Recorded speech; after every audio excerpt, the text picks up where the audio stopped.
Vi befinner oss inte i Vänersborg, lilla Paris. Även om det här, precis som i Paris, finns en boulognerskog. Det är förbjudet att gå på gräset i franska parker. Utom i Bois de Boulogne, då detta är en engelsk park som är mer naturlig jämfört med den strikta och strängt symmetriska franska parken. Kejsaren Napoleon den tredje skänkte Bois de Boulogne, denna över 800 hektar stora parken, till staden Paris i mitten av 1800-talet. Det var 1852 om man ska vara exakt.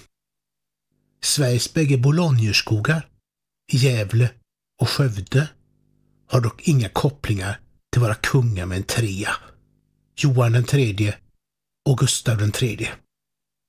I Gävle finns det en boulognerskog på en udde i Gavleån, en gles tallskog med café och dansbana och en lekplats.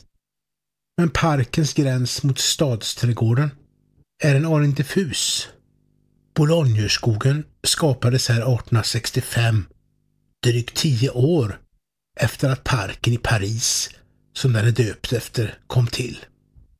På den tiden, ja ända fram till 1952, exakt 100 år efter att Bois de Boulogne skapades, gick det att åka spårvagn till boulognerskogen i Gävle.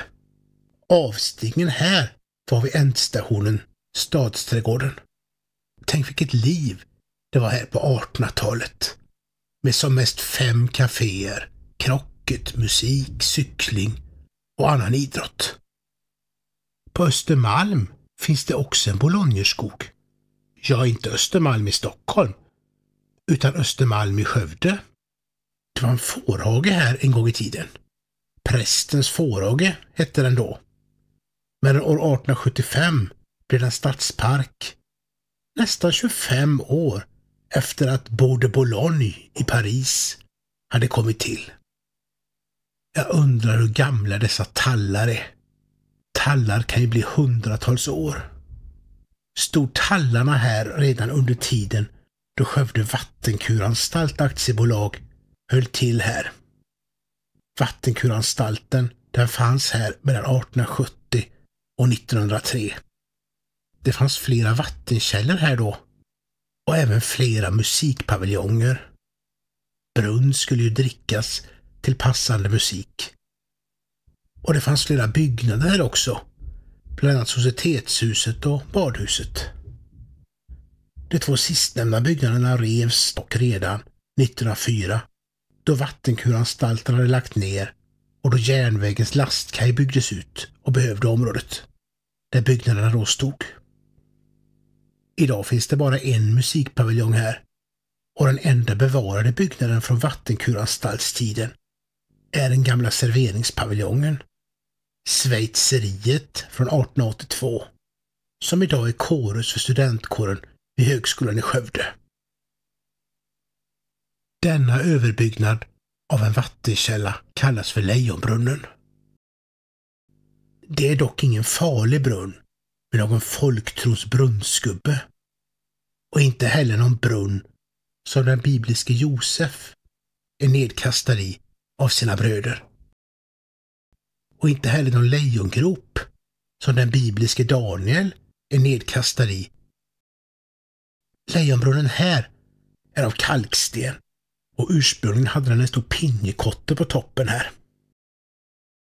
Vattnet kommer ur ett lejons mun och hellre en mugg har stått redo för brunnsgästerna. Brunnen stod ursprungligen inte på denna plats utan en bit härifrån, men flyttades hit på 1990-talet. Att vattnet kommer ur ett lejons mun, det är väl ändå vackert. Det för nästan tankarna till gladiatorspelen i det gamla Rom. Vattenkuranstalten är sedan länge ett minne blott. Men boulognerskogen finns kvar. En trevlig stadspark. Skövdes största.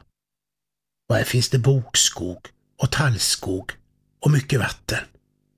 Även om ingen dricker brunn här idag.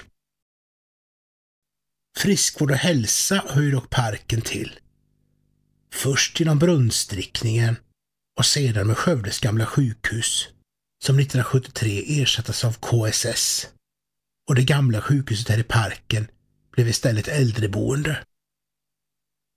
Idag erbjuder parken friskvård och rekreation för såväl gammal som ung. Jag undrar vad Frankrikes kejsare Napoleon III hade sagt om han hade kunnat vandra i någon av dessa Bologneskogar idag. Vad tror du han hade sagt?